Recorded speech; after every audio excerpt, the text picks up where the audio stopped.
Halo, saya Maudia Yunda, di sini berperan sebagai Ainun.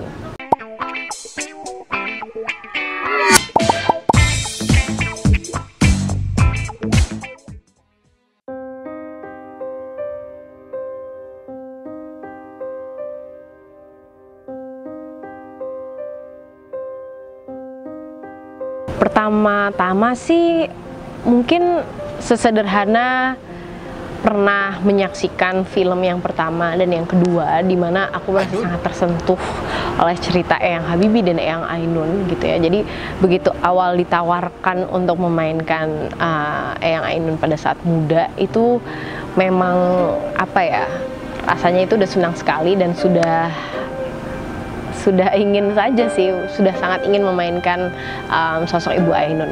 Apalagi setelah membaca skenarionya dan belajar lebih lagi tentang sosok Eyang Ainun, aku juga semakin terinspirasi dan semakin mantap untuk memainkan, karena aku merasa apa ya, hal-hal yang dialami Eyang Ainun pada saat muda itu juga hal-hal yang sebenarnya sekarang pun mungkin ada perempuan-perempuan muda yang masih mengalami gitu ya, situasi-situasi di mana memperjuangkan equality, di mana kita tetap harus membuktikan diri. Banyak orang yang berkata bahwa kita tidak bisa. Jadi dari ceritanya saja aku sudah merasa sangat relate gitu, dan dari situ aku apa ya, semakin mantap untuk memainkan sosok Ainun.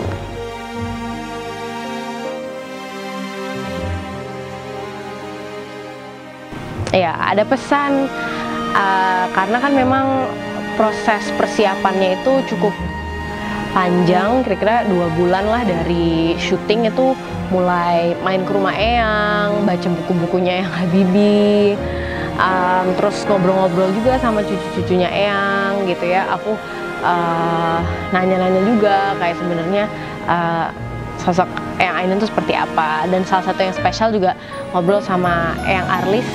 Jadi temannya Ainun waktu muda, dan itu sekarang beliau masih hidup, jadi kita mendapatkan banyak sekali input dan cerita dari Eyang Arlis gitu. Itu yang menarik juga.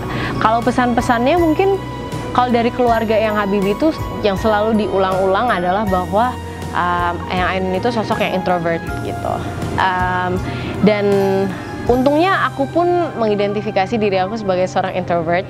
Jadi walaupun mungkin versi introvertnya berbeda, tapi aku bisa membayangkan gitu, maksudnya pada saat itu Ainun akan respon seperti apa, akan berbuat seperti apa, karena aku pun punya mindset introvert. Jadi pesannya itu sih, itu yang paling terasa gitu, bahwa Eyang itu introvert.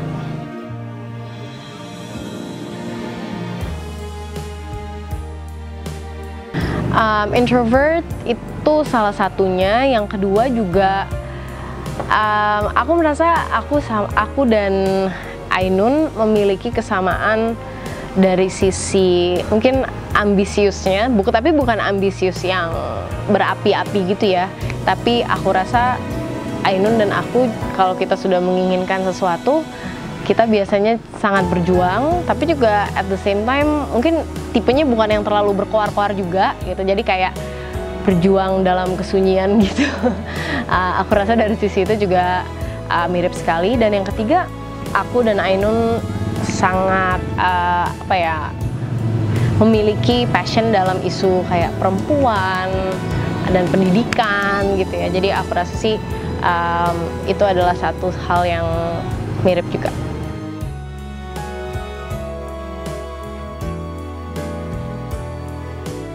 Ya, tentunya aku melihat ini sebagai sebuah tantangan yang cukup besar, karena sudah ada film pertama dan kedua yang juga sangat sukses, sangat dicintai dan disayang oleh masyarakat Indonesia gitu ya. Cerita ini adalah cerita yang sangat disayang oleh banyak orang. Jadi aku merasa sebagai seseorang yang baru untuk tiba-tiba masuk dan berusaha untuk menceritakan cerita yang sama, itu juga harus memberikan 100% lah gitu. Dan mudah-mudahan tidak mengecewakan orang banyak yang nonton, tapi yang paling penting juga tidak mengecewakan pihak Eyang Habibie dan juga pihak keluarga Eyang Ainun gitu. Karena aku di sini menggambarkan seseorang yang pernah hidup, seseorang yang juga apa ya, sangat inspiratif gitu ya, jadi tidak ingin salah juga sih untuk menggambarkannya.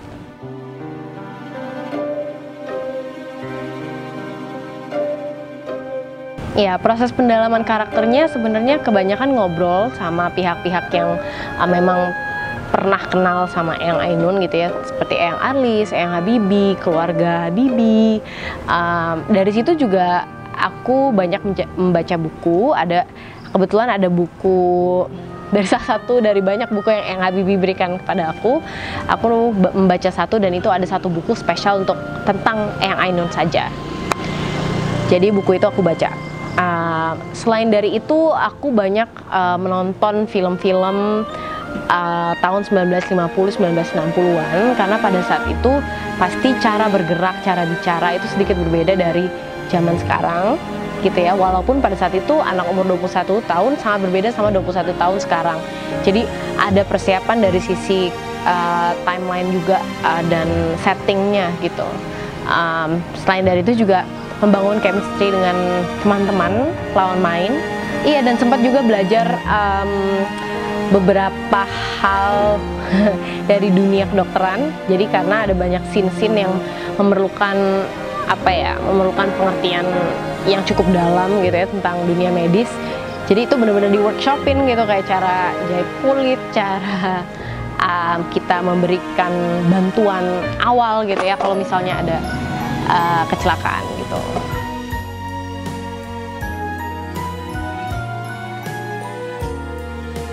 Disutradarai oleh Mas Hanung itu selalu pengalaman yang sangat menyenangkan. Kebetulan aku sudah pernah kerjasama 2 kali sebelumnya di film Perahu Kertas dan Tendangan dari Langit.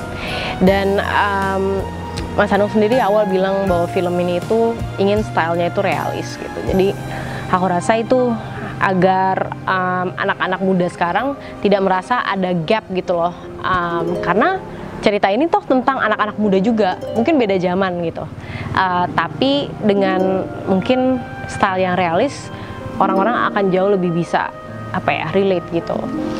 Yang aku rasa spesial tentang penyutradaraan Mas Hanung itu adalah Mas Hanung itu orangnya sangat intuitif dan sangat spontan juga bisa dibilang. Jadi seringkali dalam proses syuting itu kalau misalnya ada sesuatu yang tidak make sense dalam suatu setting, itu ya bisa kita rombak bersama skenario-nya, bisa kita tambahkan, bisa kita kurangi. Jadi semua hal itu sangat logis, rasional, dan intuitif. Dan itu yang sangat membuat aku senang, dan jadinya pembuatan film tuh terasa seperti proses yang sangat intelektual dan proses yang sangat deep. Jadi itu sih yang paling menyenangkan.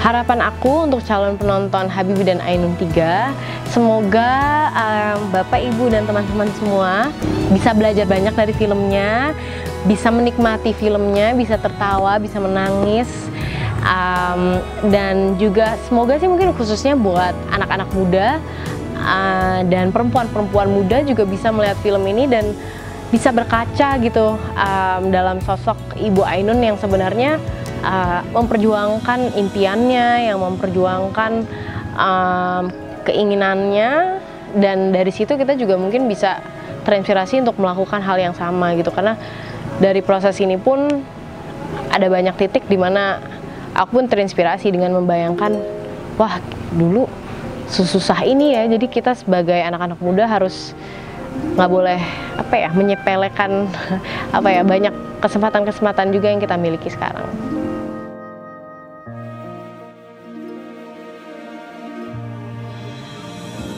Sosok Ibu Ainun di mata aku adalah sosok perempuan yang sangat inspiratif karena ia selalu semangat mengejar impiannya, walaupun mungkin itu bukan sesuatu yang pada saat itu biasa, belum terlalu diterima oleh banyak orang gitu. Jadi ada keberanian di situ yang aku lihat gitu, sosoknya sangat berani, tapi juga sosok yang sangat